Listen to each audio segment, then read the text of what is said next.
तिहेरी हत्याकांडाचे गूढ उकलले. पत्नीचे भावाशी अनैतिक संबंध, पत्नी आणि 2 मुलांची हत्या करणाऱ्या पतीची कबुली.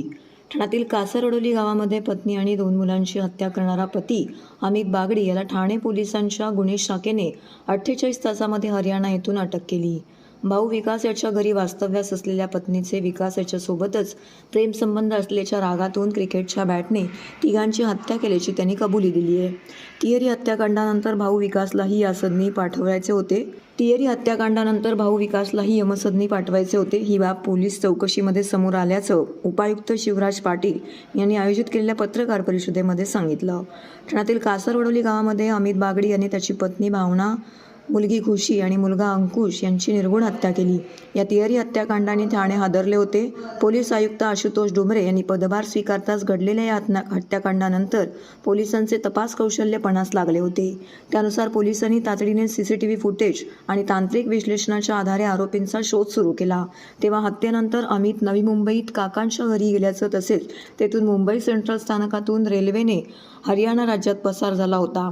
मात्र ठाणे पोलिसांनी त्याआधीच विमानाने हरियाणा गाठून एक रेल्वे स्थानकात अमित याच्या मुसक्या आवळल्या. त्याने पत्नीच्या बाहेरख्यालीपणाच्या रागातून हे तिहेरी हत्याकांड केल्याची कबुली देताना भाऊ विकास यालाही ठार मारण्याचा हेतू असल्याचं त्याने सांगितलं. राज्यामध्ये दिनांक 21/12/23 रोजी एक 3 खून झाल्याचं समोर आलं होतं. त्याच्यामध्ये 24 वर्षाची महिला, त्याची 2 मुलं, 8 वर्षाचा एक मुलगा आणि 8 वर्षाची एक मुलगी, असे तिघांचा खून झालेल्याचं समोर आलं होतं. त्या अनुषंगानं कासरवडोली पोलीस स्टेशनच्या हद्दीमध्ये गुन्हा दाखल करण्यात आला.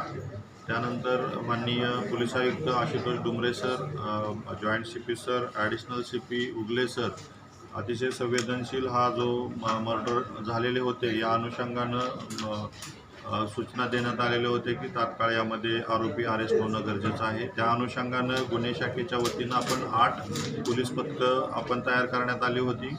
याच्यामध्ये ACP डिटेक्शन 1 निलेश सोनवणे यांच्या नेतृत्वाखाली आपण हे सगळं पथक स्थापन करण्यात आली होती. याच्यामध्ये युनिट 5चे सिनियर PI विकास घोडके आणि त्यांची पूर्ण टीम, खंडणीविरोधी पथक, सेंट्रल युनिट्स आणि प्रॉपर्टी सेल अशा सगळ्यांचे मिळून आपण टीम तयार केल्या होत्या. याच्यामध्ये जे काही मर्डर केला होता त्यानंतर आरोपी पलायन झाला होता आणि त्या अनुषंगानं काही CCTV फुटेज असेल, तांत्रिक तपास असेल, टेक्निकल तपास असेल, या अनुषंगानं तपास करण्यात आला आणि जी काय माहिती मिळाली होती की सदरचा आरोपी हा बाहेरच्या राज्यामध्ये पसार झालेला आहे. त्या अनुषंगानं माहिती मिळाल्यानंतर आपल्या 2 टीम हरियाणा राज्यामध्ये, त्याचं मूळ गाव आहे आरोपीचं, त्या ठिकाणी आपण रवाना केल्या होत्या आणि आपण टेक्निकल ज्या काही टीम आपलं प्रोव्हाइड करत होता असिस्टन्स, त्या अनुषंगानं हा आरोपी काल 48 तासाच्या आतमध्ये आपल्याला दुसऱ्या दिवशी रात्री त्या ठिकाणी हिसार रेल्वे स्थानक आहे हरियाणामध्ये, त्या ठिकाणी तो आपण त्याला ताब्यामध्ये घेतलेला आहे.